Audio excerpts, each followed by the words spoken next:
Hello, and welcome to I Am Dad Podcast with your fatherhood authority, Kenneth Braswell. 30 minutes of wisdom, information, resources, and nuggets on your fatherhood journey. Or maybe you're just curious and want to hear some real talk about fatherhood, family, and the minds of men. Well, guess what? We got you too. Sit back, grab your pad and pen, and maybe even bring a little something to sip on. Enjoy 30 straight minutes of fatherhood, family, and fun with the Fatherhood Authority, Kenneth Braswell. Welcome to another powerful episode of the I Am Dad podcast. Today we are joined by Kevin Shird, a 3-time published author, activist, and public speaker whose life story is a profound testament to resilience, redemption, and the power of transformation. Kevin's latest book, A Life for a Life, delves into a gripping and deeply personal narrative that explores trauma, mental health, and the complexities of human behavior. In A Life for a Life, Kevin recounts his time in federal prison where he met Damion Neal, a fellow inmate whose life was marked by instability and struggle.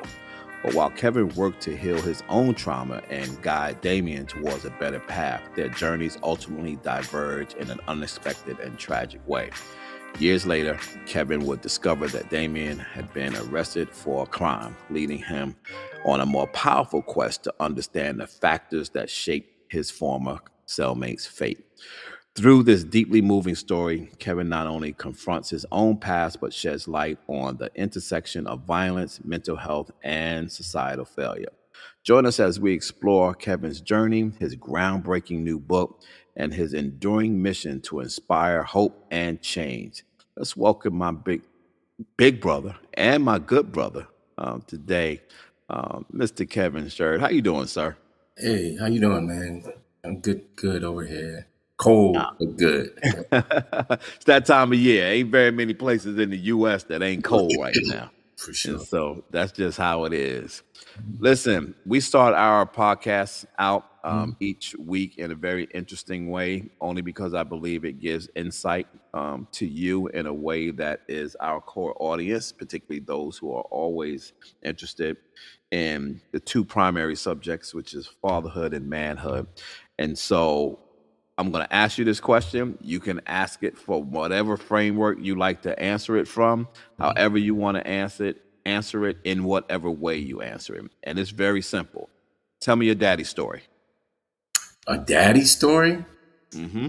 I think I wrote about this in my first book. I talked about taking me to see the very first Superman movie when I was a kid, right? And how wild that whole experience was. Because if you read that first book, you know my father was a chronic alcoholic, and so I was probably like 7 years old, something like that, when he took me to see that movie. And the journey to get to that movie, get through that movie, and get back home is just something that's I often think about. You never know what a kid goes through at a very young age and things they have to endure at a very young age, and then how those incidents shape the rest of their life. Mm-hmm. You know, and that was 40 years ago, and that's still something that stays on my mind. Yeah, I'm writing a book now, be out next year, and the book is entitled Too Old to Care. Mm-hmm. And it's a book on aging. But really what I'm talking about in the book, Kev, is when you get older, more seasoned in life, you begin to start looking back on your life and looking at the things that shaped you.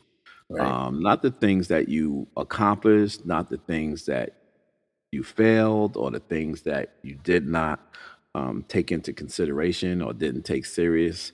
It's just those things in life that shapes us, whether it is our interaction with people, circumstances that occurred in our lives, any of those kinds of things that teach us lessons about life and about who we are. But the interesting thing about those things, and this is where I'm leading into, is those things often also extract from you or pressurize things out of you, your calling, right, in life. And you find yourself with an array of issues that are around your life. But I remember when you wrote your first book, and now I believe you're into your third book, and you are This is the fourth. This is this is fourth. the fourth. Yeah. Congratulations. Yeah. 10 But years later. you are continuing to tell your story. Like a lot of people think that their story is just in one book. It's like, nah, your story is not in one book. Like when you get used to writing, like Mhm, you will realize the complexity of your life.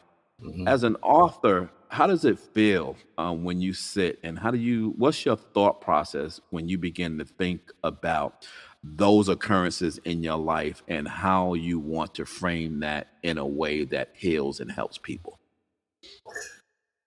Well, I think now, and just FYI, ironically, I've actually written 13 books because I'm also a ghostwriter. And so what I learned over the years, man, over the last 10 years is just write, just write. It'll take on its own life as you move along, right? Because I remember even starting this project 10 years ago. To be totally honest with you, I had no idea where it would go. But my mentor, um, almost 15 years ago in writing, told me just write and tell the truth, right? Mhm. And oftentimes the truth means just your truth and digging deep and just being honest with the world, right? Mhm. Because oftentimes we hide our truth, we hide our pain. But for me, it's just write, just write, and you'd be surprised at what comes out on the other end of that, right?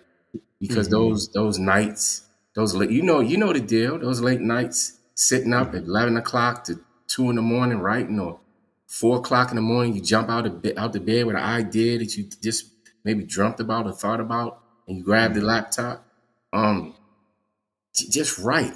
That's my the best advice I can give. Just write, and it might be a Mhm. mess on the other side, but that's what you got editors for, right? Right. Yeah. Mhm. So just keep writing. Keep writing. Mhm. That's the best advice I could give. What are you learning about yourself? Like, I want to talk about your books, but I Mhm, really want to hang with you for a moment mhm, because this book for me, man, is just people ask me like how you doing. I'm like, bro, I have never written something so therapeutic in my life right. because I keep discovering elements of my life that I never really gave thought Mhm. about. How much in the writing of your books have you learned about yourself? And give me an example of something that hit you and it's like, oh, whoa, I didn't even think about that. Everything, man. Just everything. And that's what I mean about just be honest. Because as long as we continue to wear the mask and hide who we are and hide who we are, sometimes we hide who we are from ourselves, right? Mhm. Um, and just being honest. So we ain't even got time to talk about what I learned about myself on this journey. Um, because this book is tied to my therapy. So Mm. being in therapy, so actually seeing a therapist, but also using the writing as therapy, right? Mm. So it's been a 10-year journey for me just in therapy for 10 years. And every single moment I'm discovering something new. Every single moment I'm blocking out, I'm reliving some of the terrible things that I forgot that even happened, right? Mhm. Um, Mhm. I give you one example, man, and it's actually in the book. But I was just writing, bro. I'm just writing. I just want to be an author. I just want to write. I want to tell my story. And I ran across an incident that I totally blocked out of my head, totally forgot about it. But you didn't forget. You blocked it out because it was so painful, right? Mhm. And then I started thinking about it, and that's actually the incident that led me into therapy. I'm writing about a shootout that I was in as a 20-some-year-old knucklehead kid. And I'm watching, when I started to write about it, all came back to me. I was literally back in the streets. And I just remembered seeing kids running with backpacks on, right? That's what I had blocked out of my mind for 20 some years. Seeing these kids running in broad daylight in the middle of a shootout with backpacks on, trying to get a hell away from two fools. Mm. And tears started flowing down my eyes as I'm writing about this incident. Mm-hmm. And then I called a friend of mine and I told her about it, who's in the mental health field. And she said, you might have PTSD. So that incident that writing about that incident led me into therapy. So when you talk about what did I discover, man, I discovered so much. I also discovered I used to make some really poor choices, and I was putting other people's lives in danger, making these foolish choices, right? Mm-hmm. So it's just been a 10-year journey of just healing, learning, discovering, and just continuing to grow and get better from, past mistakes. That's kind of where I am now. Give me a 30,000-foot view of your childhood. Talk to me a little bit about what being a child was like for Kevin Shird. Growing up in a household with a chronic alcoholic was tough. My mother was smart, and I credit her with even my success today, because she put me in the Head Start program when I was 3 years old. So by the time I got to kindergarten, I was advanced past all the other kids in the kindergarten, and they wanted to skip me to other grades. And my mother said, no, we don't want to do that. We want to keep them here. So by the time I got to the 3rd grade, man, I'm reading Shakespeare. Mm. So I was a brilliant kid, but the alcohol addiction in the household, I was also a child of an addict, chronic alcohol addiction. We would find my father laid out in the street, and I have to carry him home at 7, 8, 9, and 10 years old. I had to participate with my mother and brothers carrying a grown man in the house who was alcohol addicted. So I grew up in a household where alcohol was just literally ripped the family apart. And so that's what my childhood was. Brilliant, great in school. So by the time I got to, I'm gonna say middle school, I got caught up in the streets. I didn't admire my father. I didn't look at him as a guy I wanted to be like when I got older, because of what I saw. He's a good person, no doubt. But alcohol addiction will rip you apart. And that's what it did to our family. Yeah, I think sometimes we're too quick to focus on people's circumstances, as opposed to recognizing their journey. I just had a conversation. I was in a meeting, and the conversation in this meeting was about marriage. And, as we're moving into a new administration, people's thoughts about marriage is very different. Similar thoughts, but different with respect to how marriage can play a role in successful outcomes for children as a strategy. And so the focus is everybody needs to get married. Everybody needs to get married, and my comment is, marriage is not a destination. It's a journey. Yeah. Right. So even when you get married, it's still a journey. And so you didn't just become a child and then become incarcerated. There was a journey between the point to which you was this smart kid in school with all of the things in front of you, dreams and goals and aspiration, and you began to make different choices. Walk me through that journey, because I think that's where people need to understand how a kid like you and me, you and I were the same kid. We just made different choices. And the question is, why did you make those choices? What was going on that made you either think about those choices or not think about those choices, right? Because that's an element of it. Some of it is everybody makes a choice. Some people make a choice not to make a choice, right? And they just go with life. Talk about that journey a little bit. So like I said, I got swallowed up in the streets. I went from a kid who was reading Shakespeare in the 3rd grade to a kid in the 7th or 8th grade that couldn't even concentrate doing testing, because there were nights where my father would be up all night banging on the walls and yelling, and intoxicated. This is not your typical alcoholism. This was chronic alcohol addiction. So this is a whole nother level. So by the 7th or 8th grade, I would be up late at night sometimes, and I couldn't concentrate doing testing. So those poor testing ended up putting me in classes where I ended up around a lot of disruption. And so then I got to figure out how to survive in this environment of disruption, right? And so now you're in survival mode. So then by the time you get to high school, that's your norm now. Your norm is hanging out with the kids that have no direction. Your norm is hanging out with the kids that, to some degree, are a bit violent.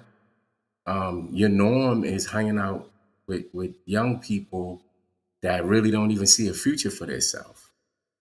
So we're just existing at that point, right? And then once you dive into the drug business, like I did at 16 years old, now all bets are off, right? And now anything that happened to you at that point, in that world where nothing is predictable, right? And I'm in that world I'm a kid. Now you're just trying to survive, trying to navigate it. At the same time, you got kids, I'm talking 15-year-olds, 16-year-olds getting shot, right? Getting killed in some instances, going to prison for murder, violent crimes. 15, 16, 17 years old. So now you find yourself in this place where, like I said, all bets are off and you're just trying to survive. You're in survival mode, basically. And nothing pretty comes out of those places. That's what I tell, every young person I encounter, forget about everything you heard. Nothing pretty comes out of those places. And that's and that's what led to me being incarcerated for almost 12 years. At some point, you looked at your life and you looked at yourself and you said, you know what, Kevin, you can't keep doing this. Like, you got to do something different. You got to turn it around. What led to that point and how did you do it? That was in prison. And so I remember talking to a psychologist before, and she was basically a counselor. And she was telling me that oftentimes a person will end up where they started in life. And like I told you, at 3 years old, my mother she had the smarts to put me in the Head Start program where I started early education. Started reading at 3 years old. So in prison, I started taking college courses, and because I think at that point it's pretty clear this is not a good place, right? And a lot of guys don't take advantage of those opportunities, but I think everybody in is looking for a way to, survive, right? Now that survival might mean going back to the streets, or that survival might mean getting a trade and getting a job, or in my case, taking college courses. But you're looking for a way to survive because this ain't it. And so for me, it was education, man. I reverted back to where I started. I started taking college courses. I started reading everything I could get my hands on. And I started building a future for myself in a different world while I was there. I took advantage of the Pell Grants that came through the prison at that time. And it was all about education, reading, education. Education will get you anything you want in this world. I'm a firm believer that it will get you where you want to go if you can just commit to it. And so it was all about education, taking college courses, reading.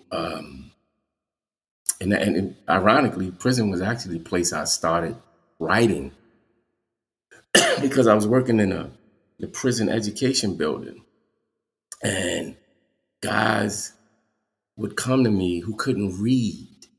So prison was the first place I met guys that couldn't read. Now I might have met guys that couldn't read in the street and didn't know they couldn't read, But these guys would come to me and ask me to read their court papers. And it went from reading their court papers to helping them write letters to judges. In some cases, helping them write letters, or actually legal work to get back in court. And that's why I actually learned how to write, to be honest with you. I learned how to tell stories. Because what people, some may not realize, a police report is basically a narrative, right? You saw a guy in a blue shirt. He went down Pennsylvania Avenue. He made a right. It was 6 o'clock, right? A guy in the back seat with a red shirt on got out and ran north. You telling the story in the police report. It's a story.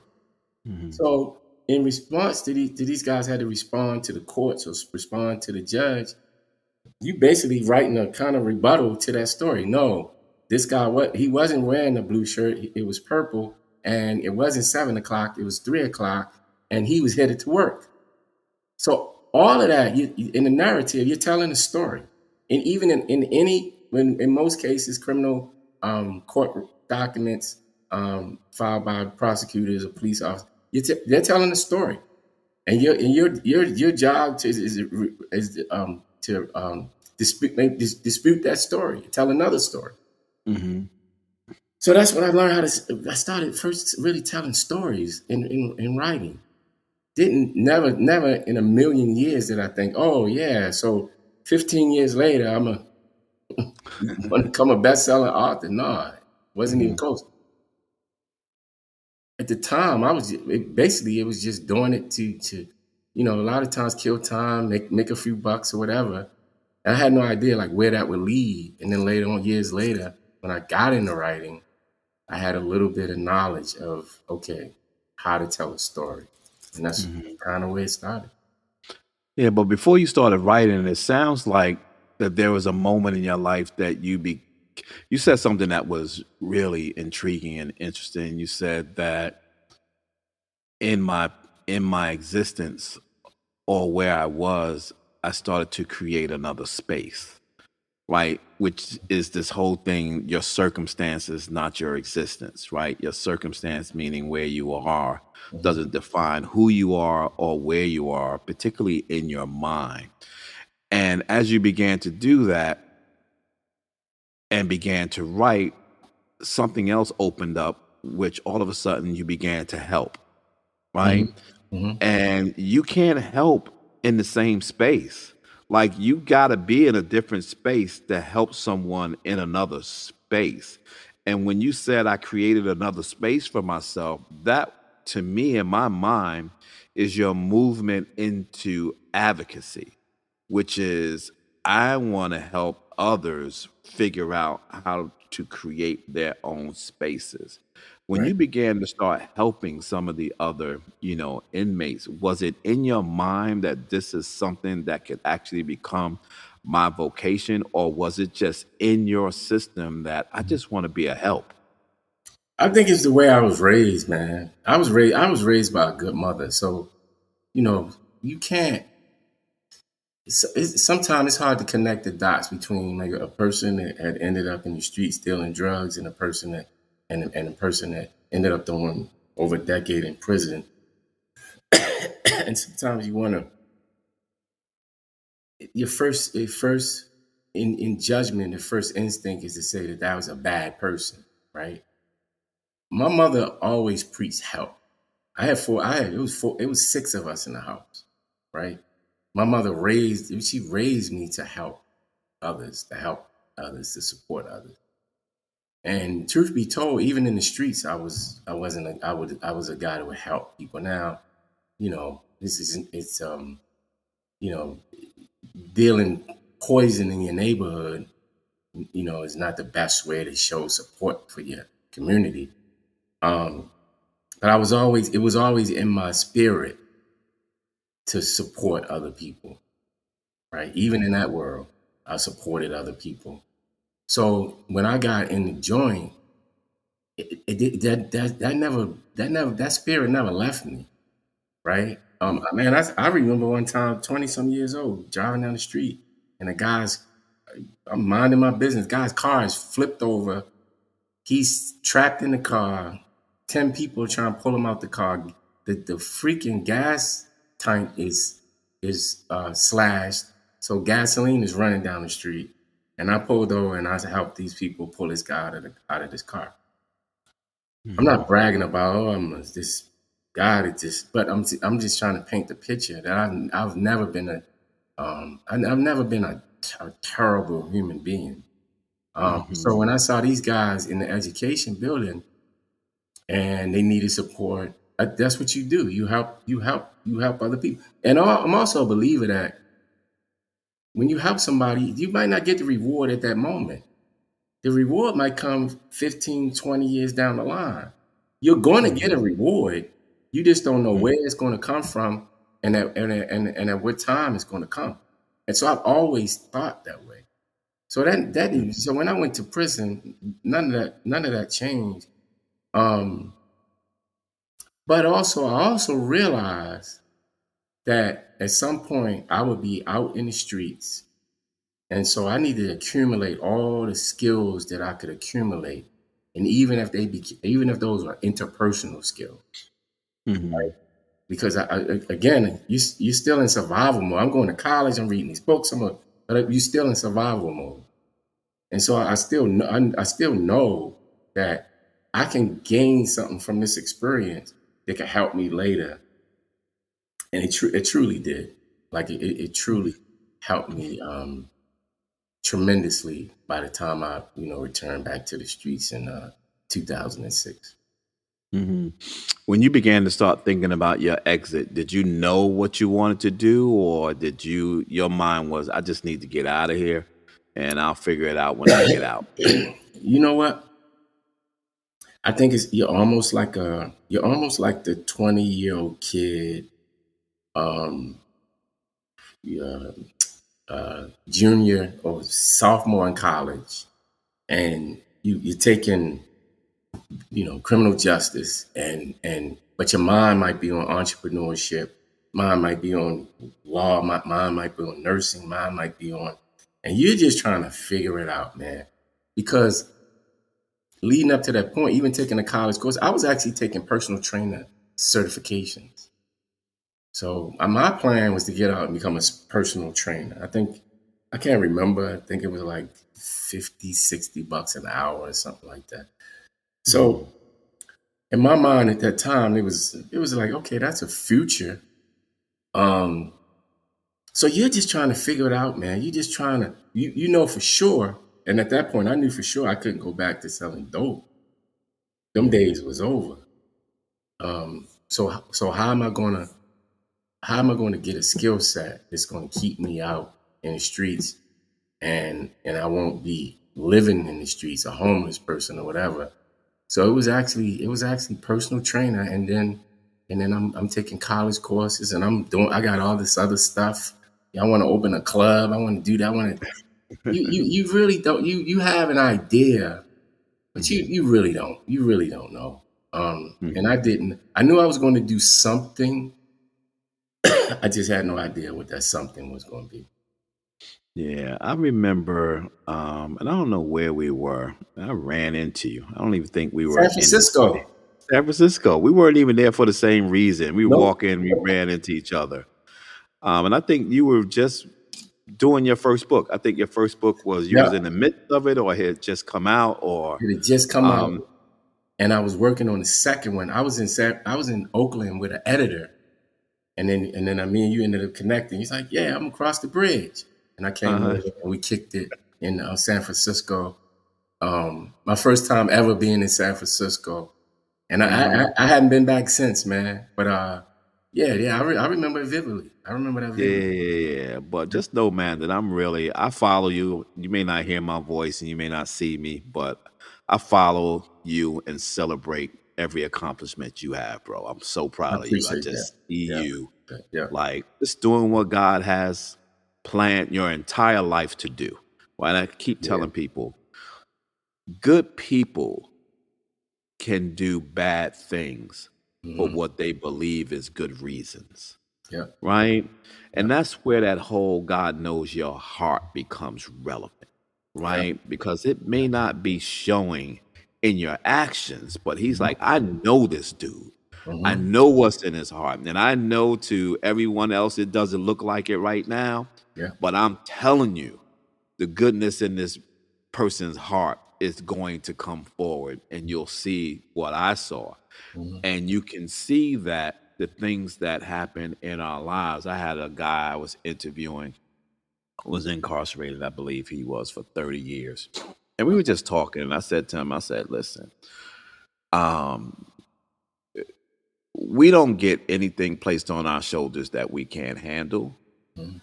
And even the worst things in life. And I said to him, God doesn't put anything in your life without the intention of purpose.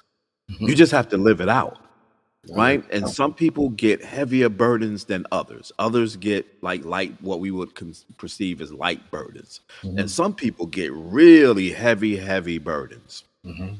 Mhm. Because there's narrative and story and inspiration and all of those things that come out of that if you recognize and analyze and do what you and I are talking about, Mhm. which is to just evaluate your life and try to figure out, yeah, I know that this is a bad situation, but what is the good that has come of it? And how can I take that to ensure that other people who have heavy burdens and who feel like they can't overcome in their lives Mhm. still overcome and do great things? And so, talk a little bit about that first book, and I want you to hop from 1 to 2 to 3 because I want people to Mhm. kind of know what your mindset was as you was hopping from, not hopping, but transitioning from 1 to Mhm. 2 Yeah. to 3, and then I want to land on book number 4. So, book number one was a memoir, just being a young kid. How do you go from reading Shakespeare to being a drug dealer in West Baltimore, a significant drug dealer in West Baltimore? How does that happen? So when I was released from prison in 2006, people would always say, "Man, you need to write a book. You had a crazy life." I had no interest in writing a book, but then I dove into it after seeing a segment on CNN about Army psychologists using writing to help soldiers that had come home from Afghanistan and Iraq heal their pain. So what these soldiers were doing, they were writing down the terrible things they experienced and saw in Afghanistan and Iraq, and that was part of their therapy. And I was like, wow, that's crazy. Like, and I really literally learned that writing is therapy, man. It's real. It's a real thing. And so that's when I went down the journey of writing that first book and all the trials and tribulations that came with it, not being sure if I even wanted to share all that with the world, because I experienced some pretty ugly stuff, um, losing some friends and all kinds of things, and to violence, to incarceration. And I wasn't sure if I wanted to share that with the whole world. So that Mhm. was that was the first book, and to my surprise, the reception I received was unreal. Like it was unreal.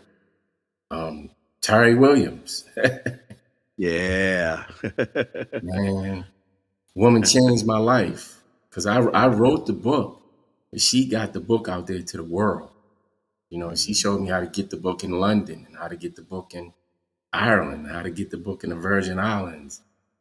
And that was just a hell of a relationship. But then the second book is when I ran into you in San Francisco. I was working with the editor in Oakland, and that was in 2015. I was writing it, but it came out in 2016, and it was about the riots in Baltimore following the death of a guy named Freddie Gray, and what I experienced, what I saw, everything that it entailed, the impact on the city, the impact on me personally, witnessing something like that for the first time in my life, because I'd never been in the middle of an uprising before. Um, Mhm. and then 2 weeks after, in 2016, I believe, Yeah, 2016. 2 weeks after Hillary Clinton lost the election in November 2016, I had all this negative energy bottled up in me after the election. Didn't have no idea what to do with it. And 2 weeks later, I met Dr. Martin Luther King's former barber. And so he was King's barber from 1953 to 1968 and in Montgomery. And he had all these stories that he wanted to share about his time with King in the barbershop and what those conversations in the barbershop looked like. And for just being a Black man, a barbershop is our sanctuary. We talk about everything. And that was the case with King coming to Montgomery in 1954 for the first time and meeting this man when these guys were 22, 23, and 24 years old. And the conversations that they had in the barbershop about like me and you talking right now. What do you want to do with your future? What was life like yesterday? And how do you feel? And so in that book, The Colored Waiting Room, I was able to document that story. And it was kind of like a two parallel stories. My my thoughts on civil rights in 2016, 17, and how civil rights impacted my life versus the American civil rights movement in the 1950s and 60s and how this gentleman was impacted back then. And then through all of that, which is, it's funny how you go back and look at old emails from 10 years ago and find stuff you was doing and you're like, wow, this is crazy. But in the middle of all of that, I was taking notes down for this new book that I just plan to release in April, A Life for Life. And this book is just, it's incredible. It's going to hit people in ways that they have never expected before. Because one thing we all have in common, we all have a mental health struggle at some point in our lives. I don't care what that might be. It might be tension on a job, might be finding a job, might be a mother or father who's in the hospital. It could be prison, it could be drugs, it could be alcohol. I think we all have some type of mental health struggle at some point in our lives. And we all also have a mental health struggle at some point in our lives that we do not reveal to others, that we do not reveal to the world. And so what I did, I used a story of a gentleman that I met while I was in prison working in the education building. And I used to try to get him to come up to the education building, work on getting his future ready, in place. What was he going to do when he got out of prison? He was 7, 8 years younger than me at the time. And we got separated. I got transferred to another federal prison. He got released back to the streets of Baltimore. So in 2008, 9, when I started writing my first book, I remembered his name because I couldn't remember his real name. I used to call him, my nickname was Soul. I never could remember his real name. And then it finally hit me. So I Googled him one day. This is probably 2009, 2010, and found out that he committed a double murder up in Delaware. And it just blew my mind. Like, first of all, I felt terrible for the victims, but I also felt terrible for him because at that point I knew his life would probably be over. You know, the double murder, you probably will never see the streets of America again. If you are in fact guilty of that crime and found guilty, you probably never see the streets of America again. And so just for years, this thing just weighed on my mind, like why and how and who and what. And man, I got so obsessed with this situation, I ended up ordering the court files from a court clerk. So I ended up befriending court clerk over in Delaware, Mm-hmm. and they sent me the files because it's public record. Mm-hmm. And by then, I become a good researcher, as well as a good writer. I knew how to find stuff, especially in the courts, because I was doing that in prison as well. So I ordered the case file, and they sent me the case file. I'm looking through the case file, and then I just learned so much about this guy that I didn't even know, particularly his own mental health state. And then I tracked him down in the prison, and it actually took me a couple of years to even find him. I tracked him down in a prison in Virginia because he had been transferred out of state because of some complexities with what was going on with the case and some gang related stuff.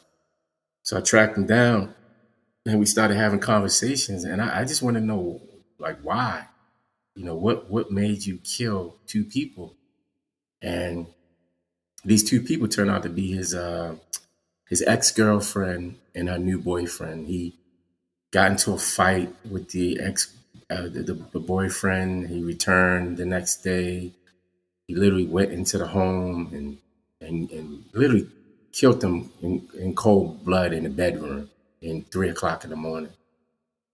But when I started to dig into the mental health side, what would make a person do something like that? And this is not new to us. Like, the domestic violence is not a new thing, nor is double murder. But what would cause a person to do something like that? What state of mind did they have to be in to commit a crime like that? And again, so I ended up interviewing a psychologist, a psychiatrist. I even interviewed the prosecutor in the case, in the murder, because that's how deep I wanted to get the background on the story. And it revealed a whole lot about, people's struggles. And it takes that one bad choice, poor choice. You never know how that thing's gonna spiral out of control, man. And you end up in a situation that you never dreamed that you would be in.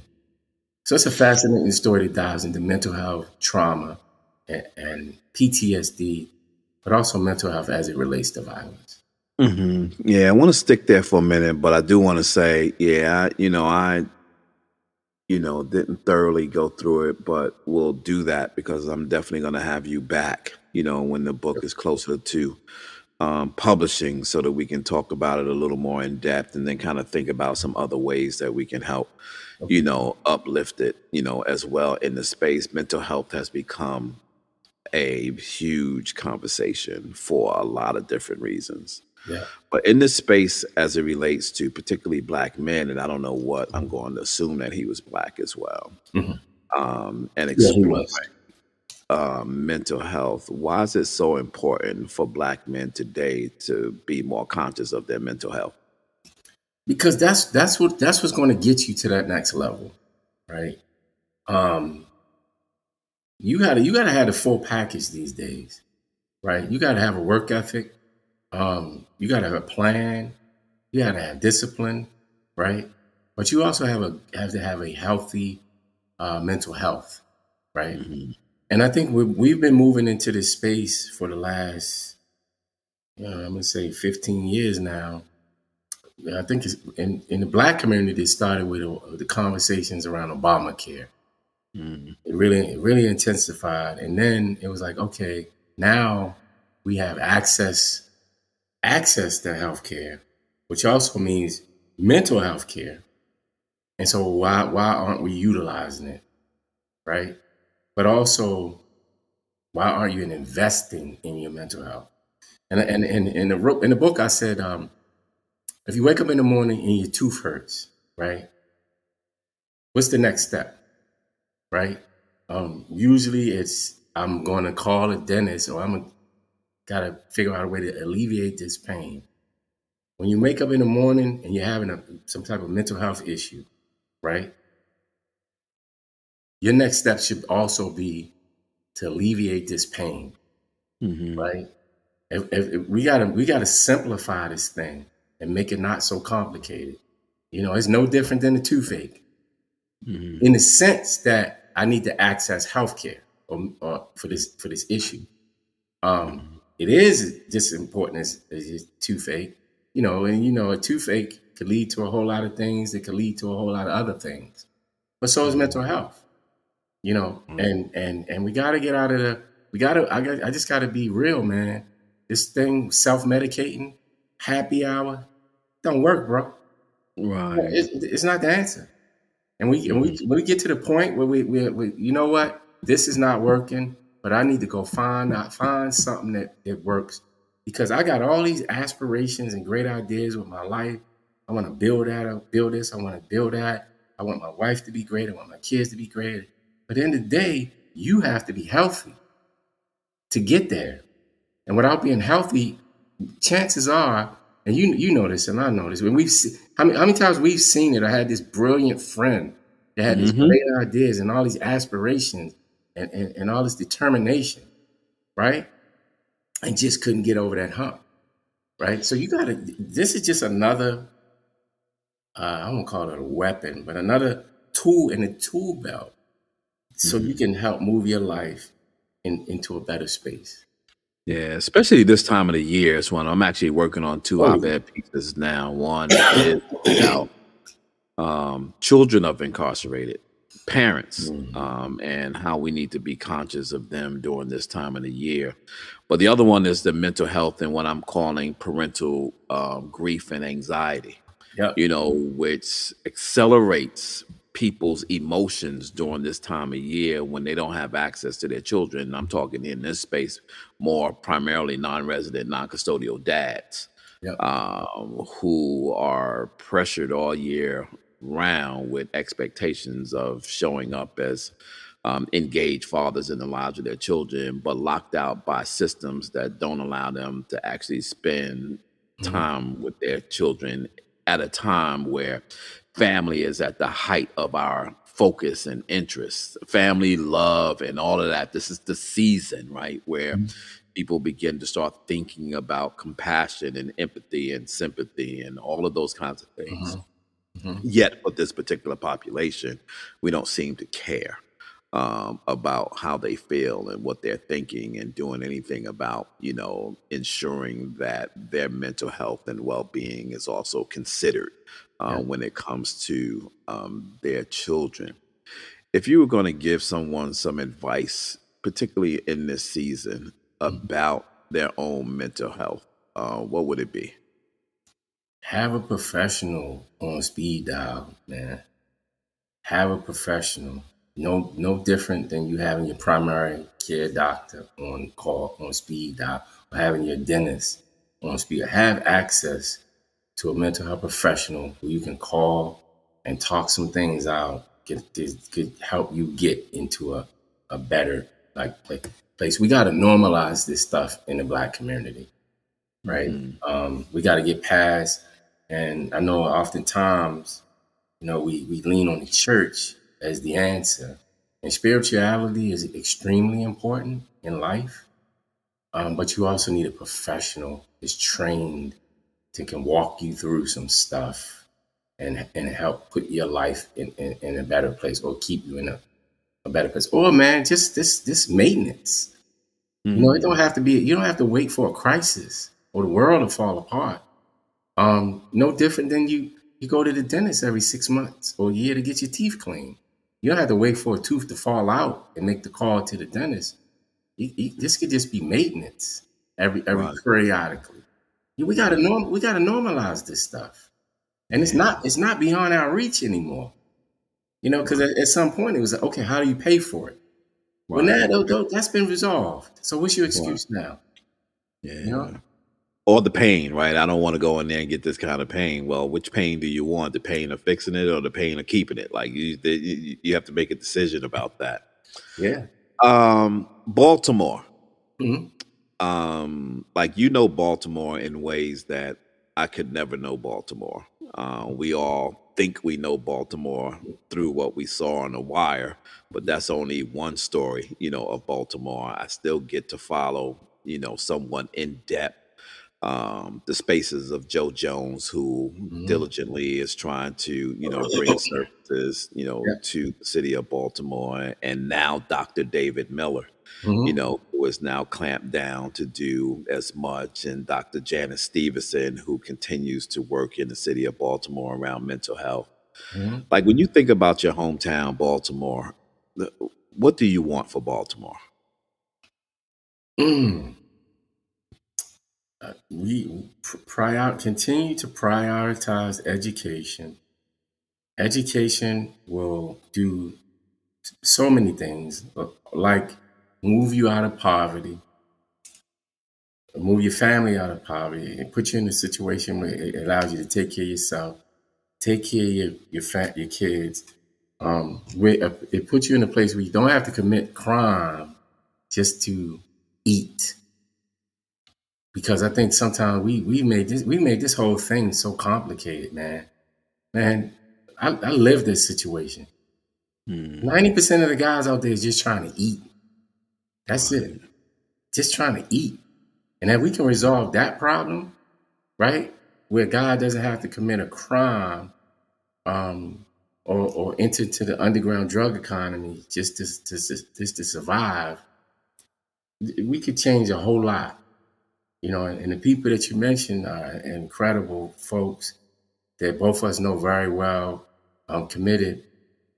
And it's a whole lot others in Baltimore as well. And I'm going to give my shout out to Governor Westmore, who actually introduced me to Terry Williams 10 years ago. I never would have probably never met Terry if it wasn't for that situation. So all these people that committed and want to do great things, and Baltimore's on its way, man. And this ain't no thing where I'm saying, okay, this is my hometown, and I, like we rooting for the Ravens. Ravens won the Super Bowl. You know what I mean? Stop the madness. Stop the madness. Exactly. So, but Baltimore is on track with the investments that's being made now, through the tech hub, infrastructure improvements, investment in infrastructure by the governor. Baltimore is on its way, and I'm just excited to see what it looks like in 10 years. It's going to be a world-class city in 10 years. And I kind of, I learned a little bit about the history of this tech hub, and I'm going to be real quick. But Silicon Valley became a tech hub a couple decades ago, and the federal government invested in Silicon Valley, which birthed this incubator, which resulted in all these tech companies. So Baltimore has been designated a tech hub by the federal government, and man, it's 10 years. I can't wait to see what this city looks like down the road. I'm excited. Yeah, I've seen it occur too, because Albany, New York, which is about 2 hours north of New York City, became a nanotech hub, and over the last, it is amazing to see what that particular growth aspect of the city has done, for the city in and of itself. So I get exactly what you're talking about as it relates to, and I think that Governor Moore is he's one of those guys where you can't help, you got to root for him. Like, cause we knew him, right, bro? We knew him when he was just like dudes like us, just trying to figure it out. Just trying to figure it out, man. And that's what I mean about helping people, right? When we talk about helping people, when it's in your nature, it's a no-brainer. You know what I mean? Regardless of where you are in the world, because that some good will happen to me at some point. I'll get that back. It'll come back. And then if you're a real believer in that, you live by it. Right. And so, yeah, I'm this to go back to your conversation about Albany. If you even pull it down to just a micro level, if you invest in individuals that same way, the same way they invested in Albany, the same way they invested in Baltimore and Texas, but if we invest in individuals in that same way, we'll see the same growth. And both me and you are a testament to that. You know, we've had people come along and say, "Hey, I see what this guy's doing. I want to support that." And so if we continue to just invest in individuals in that same way, you know, the sky's the limit. The sky's the Yeah. limit, man. What's next, bro? Are you thinking about next, or you just in the moment right now? Are you thinking about book? You thinking about book 5? You thinking about something else like documentary? You thinking about docuseries? You thinking about what? What are you thinking about right now? This is going to probably sound crazy to you. Book Nothing number sounds crazy to me. So, but go ahead. I'll challenge you. Go ahead. book number 5 is finished. I'm getting ready to send it to an editor, my editor out in Oakland, so she could do her magic on it. But book number 5 is finished. We're probably gonna put it out in 2026. But I got big aspirations of writing in Hollywood, man. Mhm. During COVID, I did some great stuff out there. I've probably written about 12, 13 movie scripts. Met some great production companies out there. We're gonna do some work. So storytelling is my life, and regardless of what format it comes out in, I think I'm gonna continue down that path because I believe that we have the most incredible stories in the world to tell. Yeah. Our journeys, our trials, our tribulations, the resilience has created some incredible art that we need to continue to share with the world. And so I'm gonna continue to share that art with the world. But television and film is probably my next step for sure. Nice. Let's do it, man. Yeah, Let's prophesize it now. It's let it be written, let it be done. It's gonna happen, man. I can't wait to see you in that space. That space is waiting for you, man. It's not like it's not there. It's just waiting on you to get there. And I so, and appreciate that. there's a journey that you got to walk in order to get there. You never get to that destination if you don't take the journey. That's what I tell people all the time. Your destination is not coming to you. Yep. It's not coming to you. And Yeah. so you got to get up and you got to do the things that get you closer to, your dreams. And so, brother, man, again, I appreciate you. I can't wait for the book to come out for us to continue having this conversation in broader spaces. Terry Williams, we definitely got to keep our Mhm. prayers in for her because she's Yeah. not doing well. And Yeah. so I was actually just speaking to a friend of hers, her very, very close friend, who's actually helping to care for her, I believe, at the Mhm. moment. And John Amos's passing away really highlighted her because that's how I met her, through them. That's how I met John Amos through Terry Williams, Mhm. and Madeline. And so great people. And Yeah. so, and it Yeah. hurts my heart, that, she is dealing with what she is dealing with in, dementia. And so because she's a brilliant, is a brilliant mind. Great. Goodness, that sister was powerful, powerful. Yeah. And I miss that voice Yeah.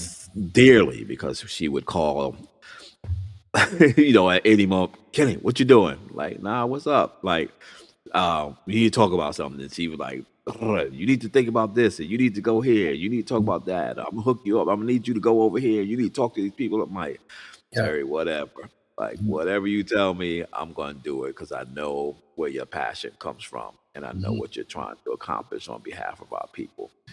Kevin, tell people how they can get in touch with you, how they can find out more, where they can purchase your previous books, and how they can be on the lookout for A Life A for a life for Life. life. So a life for life. Poor choices and unresolved trauma is killing America. Simon and Schuster, Amazon, Barnes and Nobles. It's all over. You can find me on Instagram, Twitter, Facebook. I'm everywhere on social media. Um, we are looking to break down some walls with this conversation about mental health. We got to do it. We got to change how we view this thing. We got to change how our mindset. It's not out of reach. It's in reach. And I've never met a person that said I was in mental health therapy and my life got worse. I haven't met that person. And so this whole issue around mental health, we got to continue to break down these doors and have these hard but important conversations. And I appreciate you, brother, because, you know, without folks like you with these platforms is reaching the people, you know, we would be in trouble. So we got to continue to just do this work.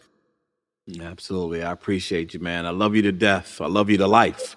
And ain't nothing you could do about that. And to all of my I Am Dad podcast listeners, thank you for joining us again. You know how I like to leave you. Always be kind to others as you're kind to yourself, or you might find yourself by yourself. Always shoot high for your goals, because even if you miss, you'll be amongst the stars. And that's my good friend and mentor used to always say to me, Art Mitchell, it's nice to be important, but you know what? It's much more important to be nice. Till next Sunday, God bless and peace out. Thank you so much for taking the time to spend with us. You've been listening to I Am Dad podcast. We hope that you have been informed, encouraged you to think, or even inspired your heart for the love of dads. The conversation does not end here. Come back and join us next week. Same time, same place. Or you can continue the dialogue on our I Am Dad Facebook page. We also invite you to listen to past episodes, learn more about us, and keep up with special activities by visiting IamDadPodcast.com. That's IamDadPodcast.com. Until next time, I leave you with this reminder of manhood from 1 Corinthians chapter 13, verse 11. When I was a child, I spoke as a child. I understood as a child. I thought as a child. But when I became a man, I put away childish things.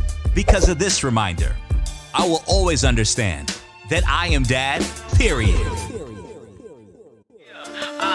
You know what it is. Everything I do, yeah, I do it big. Yeah, screaming as none.